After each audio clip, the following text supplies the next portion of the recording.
느헤미야서는 이스라엘, 정확히는 남유다의 수도인 예루살렘의 성벽이 바벨론에 의해 침략으로 인해서 무너지고 백성이 포로로 잡혀가서 살아가고 있는 중에 생겨난 일을 기록한 말씀입니다. 에스겔서 그리고 예레미야서가 바로 이스라엘의 이와 같은 멸망과 포로됨 그리고 회복을 예언한 말씀이었습니다. 그리고 그 일이 실제로 이루어져 이스라엘이 멸망하고 백성들은 강대국의 포로가 되어 살아가게 된 지 약 70년이 되었을 때 하나님께서 역사하기 시작하셨습니다. 3번에 걸쳐 이스라엘의 포로들을 고국 땅으로 돌아가게 한 것입니다. 그 중에서 3번째로 백성들이 귀환할 때 그들을 인도한 사람이 바로 느헤미야입니다. 느헤미야는 이스라엘이 멸망할 때 무너져 버린 예루살렘 성벽을 다시 세우기 위해 힘쓴 사람이었습니다. 이 느헤미야서는 예루살렘 성벽을 다시 세우는 과정과 이를 통해 이스라엘 백성의 신앙이 회복되어 가는 과정이 자세히 그려져 있는 말씀입니다. 이 느헤미야가 성벽 재건을 결심하게 된 것은 동생 하나니를 통해 들은 이야기 때문이었습니다. 바벨론에 의해 무너진 예루살렘 성이 옛날의 영광을 조금도 찾아볼 수 없을 정도로 폐허가 되어버렸으며 그곳에 사는 백성들 역시 큰 고난과 수모를 당하고 있다는 소식을 접한 것이었습니다. 그 소식을 접한 느헤미야는 마음이 너무도 아팠습니다. 그래서 하나님께 금식하며 기도했습니다. 포로 신분임에도 불구하고 이 수산궁에서 왕에게 포도주를 따르는 일을 하며 왕의 신임을 한 몸에 받던 느헤미야는 결국 왕에게 허락을 구했고 허락을 받았습니다. 그 편한 자리도 기꺼이 내려놓은 채 예루살렘으로 향했던 것입니다. 아닥사스다 왕 제위 20년인 주전 444년경이었습니다. 그리고 52일이라는 짧은 시간에 예루살렘 성벽의 재건 역사를 이뤄냈습니다. 3장 말씀에는 그 과정 중 한 부분이 기록되어 있습니다. 느헤미야는 많은 백성이 책임감을 가지고 함께 성벽 공사에 참여하도록 담당 구역을 정해서 일을 분담시켰습니다. 만약 느헤미야가 혼자서 성벽을 재건하려 했다면 이와 같은 큰 역사는 결코 이루지 못했을 것입니다. 그것을 알았던 느헤미야는 백성들에게 성벽을 재건해야 할 이유를 잘 설명했고 함께 참여하도록 독려했습니다. 무엇보다도 리더인 느헤미야 자신이 하나님께 기도하면서도 사람들에게 명령만 하는 것이 아니라 몸소 본을 보이며 부지런히 성벽 재건 공사에 참여했습니다. 특별히 3장은 누가 어느 구역을 재건했는지를 자세히 설명하고 있습니다. 보통은 자신이 살고 있는 집 앞의 구간을 재건하도록 하였기 때문에 자신의 집을 보호하기 위해서라도 백성들은 성벽 건축의 필요성을 절감했고 더욱 적극적으로 참여할 수 있었습니다. 이렇게 해서 무너졌던 성벽 재건 작업이 본격적으로 시작되었습니다. 수 킬로미터에 달하는 긴 예루살렘 성벽을 다시 세우는 일은 탁월한 리더인 느헤미야의 지휘 아래 자신이 맡은 구역의 크든 작든 성실히 일했던 백성들의 수고로 차근차근 진행되었습니다.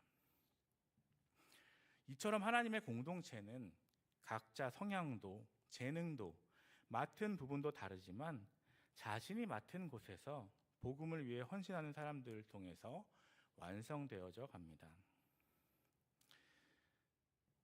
느헤미야가 성벽을 재건하기로 시작했지만 성벽을 재건하는 일은 쉬운 일이 아니었습니다. 핍박과 조롱, 갖가지 방해 공작으로 성벽을 재건하는 일을 방해했습니다.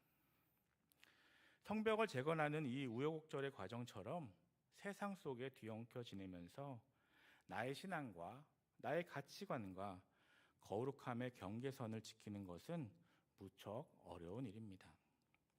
내 삶의 어떤 영역이 무너져 있는지, 바로 세워야 할 곳이 어딘지, 그 부분을 위해 내가 감당해야 할 것은 무엇인지 돌아보아야 합니다.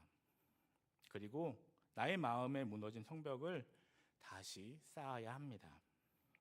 외부의 어떤 공격에도 흔들리지 않도록 든든한 성벽을 쌓아야 하는 것입니다. 세상적인 가치관과 기준이 아닌 말씀이 기준이 되고 복음이 기준이 되고 하나님의 계획과 뜻이 기준이 되도록 성벽을 쌓아야 합니다. 성령님을 의지하여 말씀과 기도로 쌓아야 하는 것입니다. 우리 교회, 우리 가정, 또 직장에서 나 자신은 외부의 어떤 공격에도 흔들리지 않도록 든든한 성벽을 쌓아두고 있습니까? 말씀이 나와 공동체의 기준이 되고 복음이 기준이 되고 하나님의 사랑이 기준이 되어야 하는데 그 모든 것들이 무너져버리고 세상적인 가치관과 기준들이 나와 공동체에 만연해 있지는 않습니까?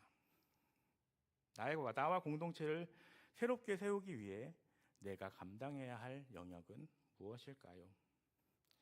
예배 자리를 지키는 것, 보이지 않는 곳에서 봉사하는 것, 또 낙심한 사람들을 세워주는 것 등 각자에게 주신 은사와 영역대로 공동체 안에서 역할을 감당할 때 하나님의 공동체는 견고하게 설 수 있습니다.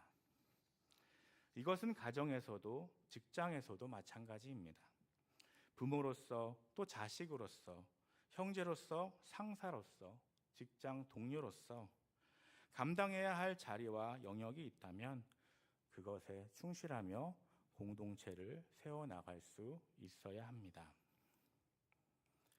무너진 곳을 바로 세우기 위해서는 각자 맡은 자리와 그곳에서 주어진 사명을 귀하게 여기고 그것을 성실히 감당하는 것이 중요하다는 사실을 잊지 말아야 합니다.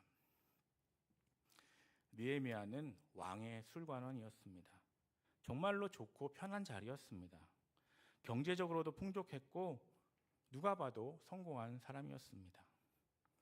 예루살렘의 어려운 상황이 실제 자신이 누리고 있는 삶과는 관계가 없는 것이었습니다. 듣고 그냥 지나친다고 하더라도 그를 비난한 사람은 없었습니다.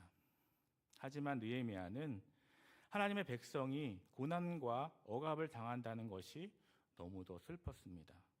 또 하나님의 성전이 허물어진 것이 슬펐습니다. 그래서 편안한 자신의 자리를 내려놓고 하나님의 영광을 위해서, 하나님의 백성을 위해서 움직인 것입니다. 느헤미야는 성벽을 세우기 위해서 늘 최선의 선택을 했습니다. 반대 세력이 만만치 않았던 만큼 철저히 기도로 계획했고 실제로 행동에 옮겼습니다. 예루살렘 성벽 재건의 공사의 총독으로서 명령만 한 것이 아니라 이스라엘 백성과 함께 먹고 자며 같이 일했습니다. 그 결과 52일 만에 마칠 수 있었던 것이었습니다. 52일 만에 성벽 재건 공사를 마치고 나서도 예루살렘 성의 안정을 위해 최선의 선택을 했습니다. 합당한 사람들을 세워서 예루살렘 성을 다스리도록 했고 또 이스라엘 영적 회복을 위해 여러 가지 개혁들을 단행했습니다. 느헤미야는 충분히 사람들을 위해 군림할 수 있었고 사회적 위치를 활용하여 막대한 이익을 취할 수도 있었지만 그 모든 특권을 포기했습니다. 심지어 자신의 총독으로서 받을 수 있는 그 녹조차 받지 않았습니다. 그저 묵묵히 자신에게 주어진 사명인 예루살렘 성벽 재건 공사에 최선을 다했을 뿐입니다. 그러나 이스라엘 성벽 재건이라는 거대한 역사는 느헤미야라는 훌륭한 지도자 한 사람만으로는 불가능한 일이었습니다. 이스라엘 백성들이 리더인 느헤미야의 지휘 아래 각자 맡은 곳에서 성실히 책임을 다했기에 가능한 일이었습니다. 한 사람 한 사람의 헌신이 모여서 결국 수 킬로미터에 달하는 예루살렘 성벽이 다시 세워졌던 것입니다.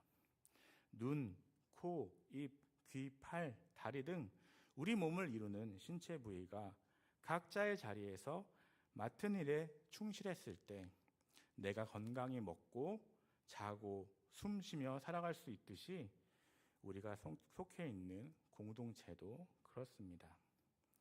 나에게 주어진 자리에서 한 마음 한 뜻으로 최선을 다할 때 우리 공동체는 하나님의 뜻을 이루어드리는 아름다운 공동체가 될 것입니다. 이 사실을 기억하고 세상적인 가치관과 기준이 아닌 말씀이 기준이 되고 복음이 기준이 되고 하나님의 계획과 뜻이 기준이 되도록 성벽을 쌓아 가정에서, 직장에서, 교회에서 하나님께서 맡겨주신 자리에서 하나님이 기뻐하시는 공동체를 이루어가는 저와 여러분 되시기를 간절히 소망합니다. 잠시 전하는 말씀 읽겠습니다. 1교구 소망 3구역 오정남 집사님께서 어젯밤 별세하셨습니다. 입관은 내일 낮 12시 그리고 11시 45분에 교회에서 출발합니다. 함께 참여하여 위로하여 주시고 기도하여 주시기를 부탁의 말씀을 드립니다. 기도하시겠습니다. 사랑의 하나님, 오늘도 주의 전으로 불러주시고 말씀으로 새롭게 해주시니 감사합니다. 예루살렘 성벽의 재건이라는 어려운 일을 할 수 있었던 것은 이스라엘 백성들이 리더인 느헤미야의 지휘 아래 각자 맡은 곳에서 성실히 책임을 다했기에 가능한 일임을 들었습니다. 세상적인 가치관과 기준이 아닌 말씀이 기준이 되고 복음이 기준이 되고 하나님의 계획과 뜻이 기준이 되도록 성벽을 쌓아 하나님이 기뻐하시는 공동체를 이루어가는 복된 주님의 자녀들 될 수 있도록 인도하여 주시옵소서. 또한 이 시간 장례를 진행하고 있는 유각자들이 있습니다. 하나님 그 마음을 위로하여 주시고 복내려 주시옵소서. 모든 장례의 절차가 순적하게 진행될 수 있도록 은혜 내려 주시옵소서. 감사드리며 예수님의 이름으로 기도드립니다. 아멘.